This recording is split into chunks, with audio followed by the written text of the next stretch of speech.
Today what I'm going to talk about is the escrow process. You know, a lot of people have no idea what escrow is, so I'm going to go into it right now. They just heard the term out there. Okay, here's what escrows are. They act as an intermediary between a buyer and a seller. I happen to live in a state, California, that uses escrows. I like escrows. I don't like a lot of states back east where they use attorneys. I don't even want to get into that at the moment. Number two is they collect and they remit the funds as instructed. They have a set of escrow instructions there and they're told what to do, and that is their job to follow them. Number three is they ensure that the buyers and sellers are protected during the real estate transaction. They won't pay the sellers early. They'll make sure that the buyer has all the paperwork in that they're supposed to do before they close. That's their job. Okay, now I'm going to tell you what the whole process is here. The process of escrow and the step by step. Here's what we're going to be doing. Number one is they prepare, they review, and they revise the escrow instructions.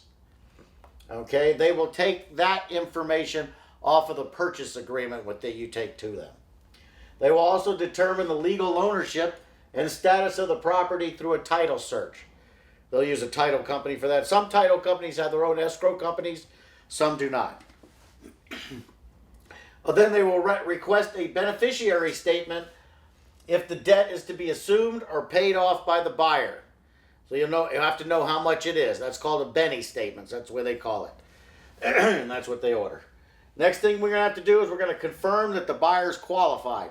Can he get the loan? Does he have the funds to close? Etc. And meets the lender requirements. And we're going to confirm that the property requirements imposed by the lender are also up to snuff. What I mean by that is sometimes the lenders, they'll send an appraiser out. Not sometimes. All the times they send an appraiser out. And the appraiser will go out there and write things that need to be fixed, especially if it's an FHA government loan. And you'll have to repair those things before the lender will fund. Okay. Next is we are going to prorate all the financial matters in the ownership transaction. And what I mean by proration, for an example, is taxes. Taxes are due November 1st and February 1st. Well, what if you close in between that time? Then you're going to owe some of the taxes, and the seller's going to owe some of the taxes. The buyer's going to owe some of the taxes.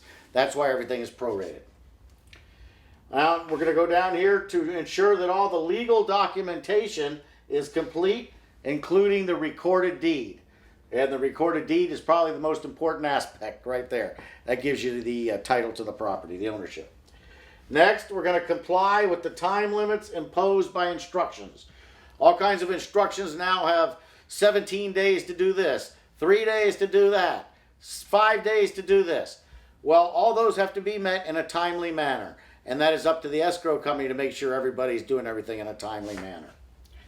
Next thing we're going to do is, when all of that is done, we're going to close the escrow once everything's been fulfilled.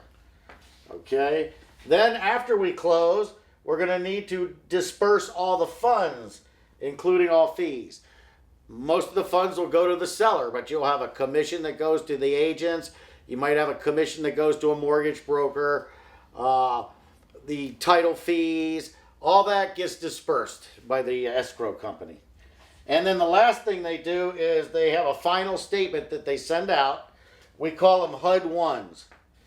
And so they're to make sure that all concerned parties will know where every penny went. That is called a closing statement or a HUD-1. Bottom line, this is the escrow process that you have to go through. It takes like 30 days, almost the same as the lending process. And the lending process will be going on while the escrow process is going on.